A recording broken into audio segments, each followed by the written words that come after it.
Well, good afternoon, everyone. And once again, welcome to another live this afternoon. Hope you're having a great day. And we'll wait for a few folks to come on here. And as usual, say hello. Okay. Here we go. We get some folks coming on, and good afternoon to you. Let's see who comes up first here. Linda, you're up first. And Nick from our staff. How are you, Nick? Good to have you on with us. And Marnie. How are you, Marnie? Teresa. We appreciate you. Lisette from Nouveau Brunswick. Nice to have you on. Annette. And another Marcy. Wow. Darren. How are you? Maria. And Lori, Niagara Falls. Yolande, how are you this afternoon, Yolande? Okay, Pam, how are you, Pam? Marie-Paul, bonjour. Vera, Newfoundland. Travis, Julie, and Jeanette. I was wondering if my friend, Colleen, how are you? If my friend from Newfoundland, it's his birthday today, Dr. Troy, Jeanette, Pollyanne, Catherine, and Danny, Elizabeth. Okay, got a good crew on with us. And Joy, and Bruno. Anybody from out west in British Columbia? Sherry, and Linda, and Frida. And Frida just came back from a 3-mile walk. Well, you got your vitamin E. Good for you. Nicole, how are you? And Fran, Orangeville, and Julie. Andrea, Nouveau Brunswick, and Chris. Welcome to the program. We're very grateful that you could come on. Catherine and Cleveland, how are you? Patricia. Okay, what I want to talk about this afternoon, and Rita, hello, Nancy, I want to talk about signs that you might be low in vitamin D. Signs that you might be low in vitamin D. And Susan and Dan and Lisette, thanks again for joining us, okay? These are some, because most physicians, not all, they do not test vitamin D because their teaching in their head is vitamin D is only for, the only reason you would ever test it is for osteoporosis. Now, there was a time that they would even look at, like I'm talking 50, well, more than that, 70 years ago, they would want to know your vitamin D because of rickets. But in medicine, vitamin D is considered for bones only. They don't look at it for the immune system like they should. And to me, it's been really a national, international, probably, tragedy. And I mentioned to you yesterday that the research coming out, we learn more and more and more and more about this virus. And one of the things we've been talking about is, it attacks fat in the body. I brought that to you yesterday. So if you have visceral fat, especially in around your organs, which is dangerous fat, you are much more susceptible to the virus. One, we talked about if you had obesity, diabetes, which is, a combination of obesity and diabetes, because we really have the real pandemic going on is diabetes. And that just suppresses your immune system. We talked about that. And then high blood pressure. But even before high blood pressure, people that were admitted to hospital and very ill, the number one was old age, but right there is lack of vitamin D. And yet that's not part of the narrative, so we don't hear about it. And I've been saying all along, it should be part of the therapeutics that we're considering. Vitamin D, give it to, if you're going to spend the fortune like our governments have been doing, why not give vitamin D to every kid, to every adult, to every senior in homes? Give them vitamin D. But it's not going to happen, but it should happen, okay? Now, what I want to talk about is what are some of the signs that you might be low in vitamin D, okay?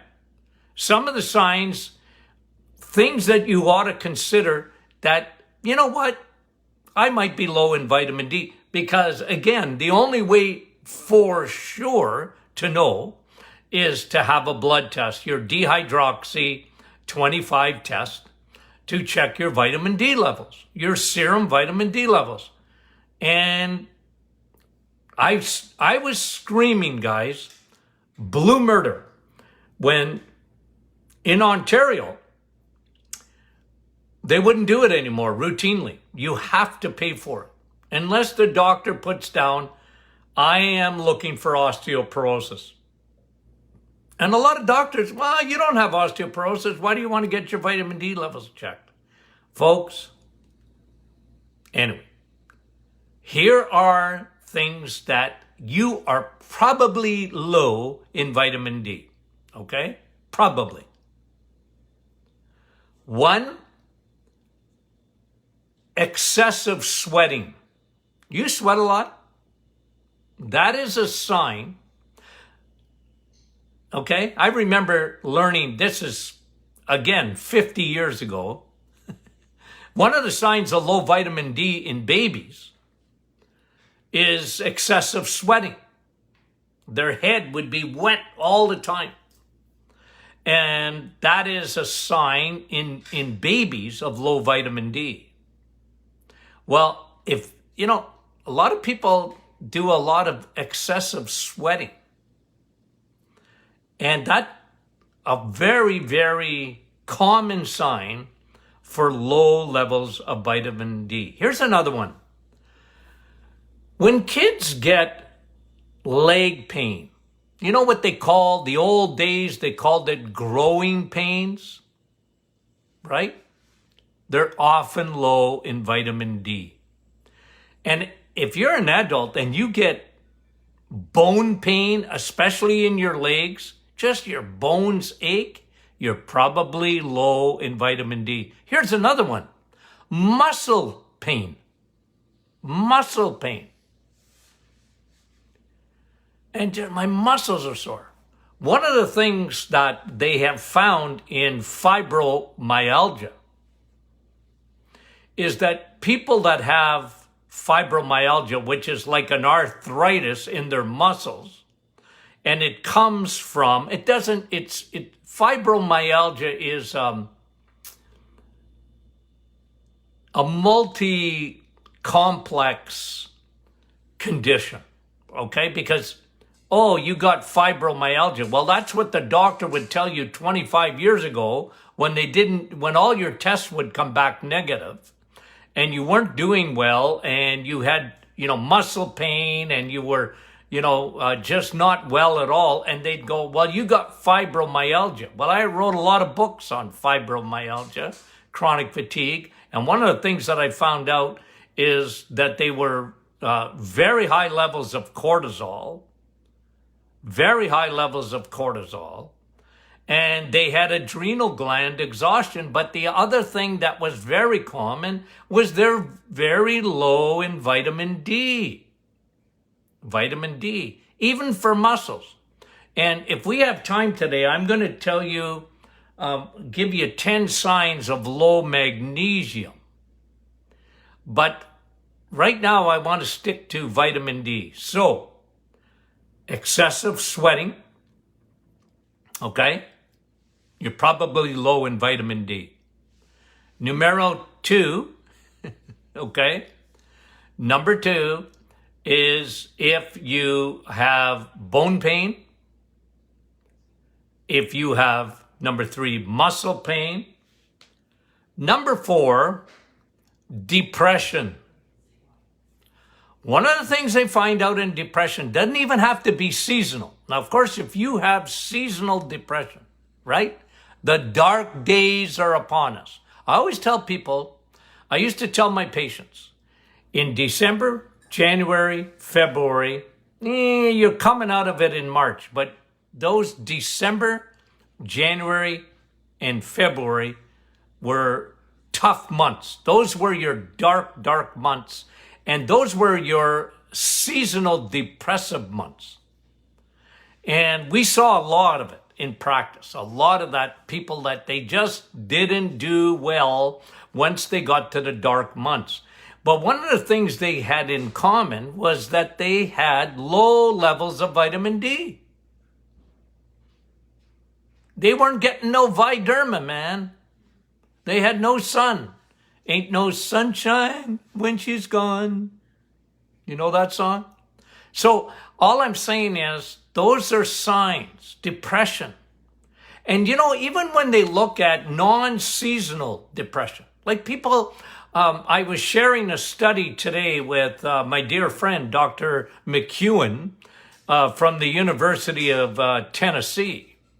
And I you know, there's a real link, and you know what? I think I'll unpack it for you on one of our programs. The link between, again, inflammation and depression. Whenever they find depression, they find inflammation. Whenever they find inflammation, chronic, not always, they often find depression. It's the chicken or the egg, what comes first? Well, I believe, again, and the Martin Clinic, we've been very consistent about this. We never blame anything specifically on inflammation. And the reason is because inflammation is not, you should know the answer to this, is not Houdini. There's a reason for chronic inflammation. I'm not talking about acute inflammation. You got an infection? You want inflammation. You have a virus, a bacteria? You want inflammation. Because that's your body's ambulance system. What you don't want is chronic inflammation. But if you have chronic inflammation, there's always a reason for it. What are the 3 seeds that we talk about at the Martin Clinic all the time? What causes inflammation? High circulating insulin, free radical damage, oxidative damage, and leaky gut. And that's the link in depression, by the way. In depression, you have leaky gut. It's almost invariable. Remember, you have more feel-good hormones in your gut than you have in your brain. Remember that. And that's why, so what am I talking about here? I'm talking about vitamin D. But vitamin D, remember, if you've got leaky gut, if you have issues, digestive issues, you're not absorbing vitamin D. I know you get vitamin D on your skin. I get it. But it's metabolized, guys. It's metabolized in the gut. And if you got gut digestive issues, and this is where the link is often with depression, because gut problems, leaky gut, leaky brain. Okay? So if you have someone in your family with depression, and by the way, boy, depression is like an epidemic today, because it's one of the unintended consequences of you and I can't get together like we used to. Like, people are people. We need each other. Okay? And, I feel sorry for young people because they're being deprived in a lot of ways of their childhood and whatever. And we're just setting them up for depression. We're setting them up because they're not communicating the way they used to. And of course, you have all these smart devices and kids are spending too much time. I call it Netflix syndrome. They're way too much time in front of, their games and the computers and Netflix and whatever, right? They're not communicating, but this leads to depression. But coming back to vitamin D, it's common. If someone is depressed, they're often low in vitamin D. Now, let me just say something else about inflammation and vitamin D. Vitamin D, and Tony Jr. likes to say this a lot, vitamin D is like a biomarker, right? If you got low levels of vitamin D, it's almost like you are a human solar panel. It's every cell in your body is affected by low levels of vitamin D. So you have a cascade of symptoms, or you can have a cascade of symptoms. So, with vitamin D, one thing it's tremendous as an anti-inflammatory. They've shown this over and over and over again. A natural anti-inflammatory is Viderma. It's like taking 2 Advils when you get out in the sun without the side effects. No, it's a tremendous anti-inflammatory. It reduces all markers of inflammation, including CRP. What's CRP? C-reactive protein. Folks, get your doctor to test your C-reactive protein, CRP. And again, they often don't do it. But if you can ask your doctor to do the CRP. Because usually when your CRP is elevated, your inflammation is elevated, you have low levels of vitamin D. They almost go hand in hand. If your CRP is up, your vitamin D is down. Here's another way another sign that you are possibly low in vitamin D. It's winter and you're not supplementing. Okay? Now remember, there's 3 ways to get vitamin D. The sun, numero uno. There's nothing like the sun, Viderma. In 15 to 20 minutes, you get 10,000 IUs. 15, 20 minutes of sun, no sunscreen. And by the way, can I just say this? A new study came out, and I got to unpack it before I teach it to you, that if you are, this is a study came out, if you are a junk eater, high sugar, crappy carbs, made by vegetable oils, you burn in the sun rapidly. Did you know that? So one of the reasons, and I didn't even write about this in the book, and I could because it's a new study, is when you get off of those seed oils, those crappy oils, fast foods, the French fries cooked in the wrong oil, and your cookies and everything in the middle aisle grocery store and blah, blah, blah. When you get off of that stuff on the reset, you know what happens? You can get more sun. You don't burn as easily. Now that used to be anecdotal, but today studies are showing that's exactly right. You can get more Viderma. So the best way to get vitamin D, 1, is sun. Nothing like it. And you can never, okay, let me just say it. I'm going to do it with my foghorn here. You can never overdose with Viderma. Okay? Now, you can get too much sun and burn, but you'll never get too much vitamin D. It only shows you guys, it shows you how we were so wrong with our math. Because I've talked to you about this in the past, but it was bad math. That's why, like I'm telling you guys, in the 1970s, listen to me. When I was in school, you know what the recommended amount of vitamin D was in school, in our books, our textbooks? Recommended vitamin D, 200 international units of vitamin, 200. Be scared. It's a fat soluble vitamin. Be careful. The 200, you can't go above 200. Then they realized they were wrong, and then they went to 400 in the mid 70s. 400. Okay? And then they said, well, you know what? Maybe we're, because vitamin D, and when they started studying it, realized people were extremely low, they went to 1,000. And they have a hard time coming off 1,000.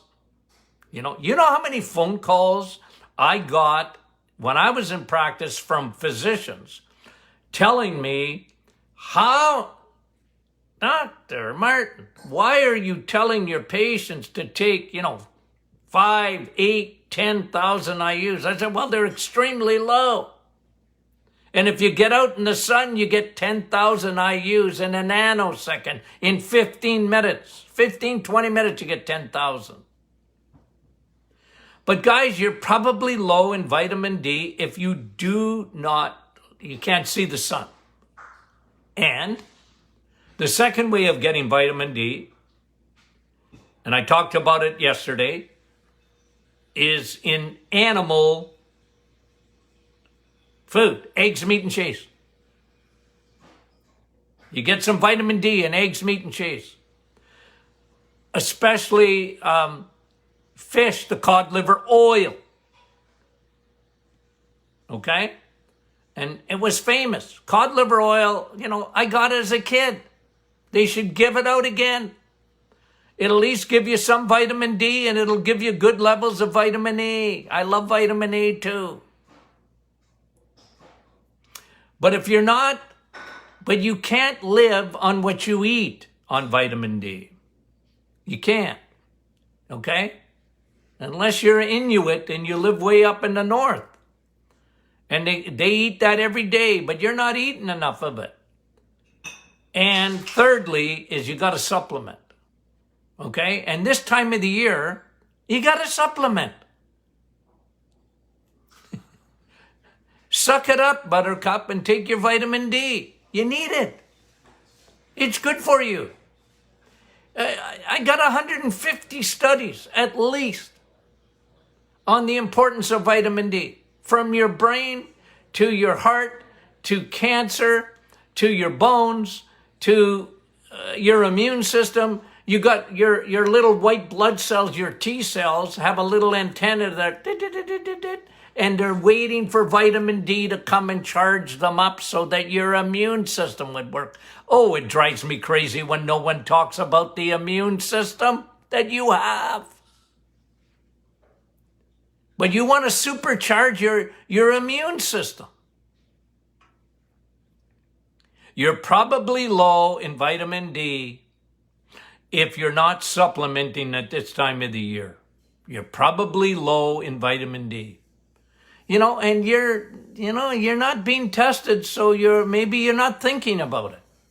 And I know my audience thinks about it, but I mean, when you look at your relatives and friends, is every senior in North America should be on vitamin D at this time of the year. Every one of them.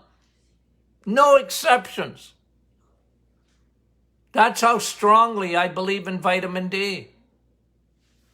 I mean, the case really is closed on vitamin D. It's essential. It's essential. Okay? If you have poor immunity, meaning that you're always sick. If you're always sick, guess what? Your T cells ain't juiced up with vitamin D. Those are the things that your Navy SEALs of your immune system going after bacteria and viruses. Listen, if a kid catches a cold, it's all right. They get a cold or two. Don't worry about it. I mean it. Their immune system is being built. So don't be scared of bacteria and viruses. You actually want it. Throw a party and invite the kids' friends over. Let them get a virus and a bacteria. Their immune systems will just charge up. But if you're older and you're constantly, getting bugs, you're probably low in vitamin D. You're probably low in vitamin D. Now, I can't tell you individually what to take in vitamin D. I can't do it. Okay? And I won't do it. I'm going to tell you what I do. Okay? I am one that this time of the year, now we're into our dark months. We're into December. We're into January. We're coming into February. Those are the 3 months that are the worst, in my opinion, for vitamin D. People don't have enough of it. This is where for me personally, I would take 8,000 to 10,000 international units a day. Okay? 8,000 to 10,000 international units a day. I've talked to you about the hammer. At the first sign that you're getting a real bug, there's some real good research on taking the hammer, 20 to 50,000 IUs for 3 days. Just hammer it. And you know what? The Vitamin D Council have done research on this, so this is not coming from me, even though I've got lots of personal experience in terms of practice and vitamin D. You know what, guys? Like I've always said, the waiting rooms are not full in Canada nor in the United States with people that, I know why you're here. You're sick. You got too much vitamin D. No. Okay? Actually, it's the opposite. I'm telling you that waiting rooms are full across North America. I'm just going to make a blanket statement. People, one of the reasons they're extremely low in vitamin D. Because you're a human solar panel and your body needs vitamin D. Okay? Your body needs vitamin D. So if you have digestive issues, you ought to be taking vitamin D. And by the way, just a little advertising. Vitamin D, I like it when you combine it with your vitamin D with K2. Okay? K2, because K2, one of the things that vitamin D does, I mean, you guys, you know this. Vitamin D builds bones. Vitamin D if you take too much of it, would calcify to some extent. Not that it happens much. But K2, not K1, K2, vitamin K2 takes calcium. You don't want calcium in your blood vessels. You want calcium in your teeth and your bones. Okay? You need calcium. But a calcium supplement never, ever gets to your bones, guys. Calcium doesn't get to your bones when you take calcium. Oh, doc, I'm taking CalMag. Why are you doing that? Why do you take CalMag? Still the number 1 selling supplement. At least it was a couple of years ago. They didn't get the memo from me. Why do people take calcium supplements? Oh, doctor, I'm in my menopausal years and my doctor said to take calcium. No, because calcium don't get to your bones.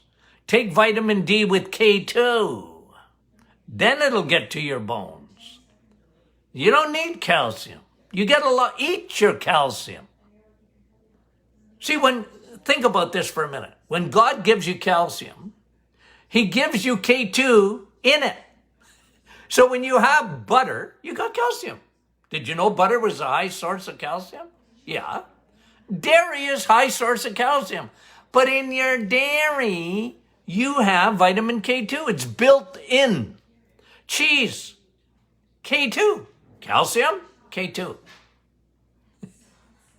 Eggs, calcium, K2. Butter, calcium, K2. You see, your body knows. It's built right in nature. We're so silly that we would rather give someone a calcium tablet.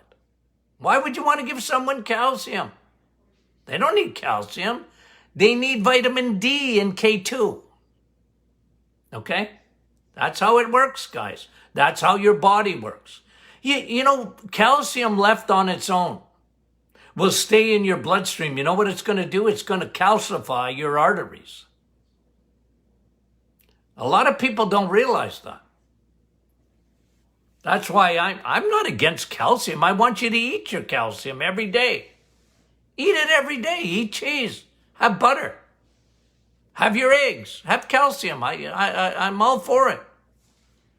But never without K2. And you don't take it as a supplement. You eat calcium. Got it? You got the memo? I know you guys get it. Okay. Okay, now listen. Right now, tomorrow, no program. Back on Thursday. Friday's question and answer. If you're not a member of the Martin Clinic Facebook group, why not? How come? How come I haven't seen your name there? Okay? No, join that wonderful group, okay? Really, we appreciate you guys. All the feedback, all the stories, all the testimonies, and, you know, people are going back and forth, and, you know, it's a great community. And you know what? We love each other in there. Okay, you're welcome to come. Invite your friends. If you're not getting our podcast, why not? Okay, the Doctor is In podcast. You can download it on your smartphone. Go to martinclinic.com, sign up. We'll send it to your smartphone. If you're not getting our emails, why not? Okay, are you getting our emails? Why not? Sign up at martinclinic.com, okay, for the emails, okay? Because we put out a lot of information every day, and we want you guys to get it. Okay, we love you dearly. We'll talk to you soon.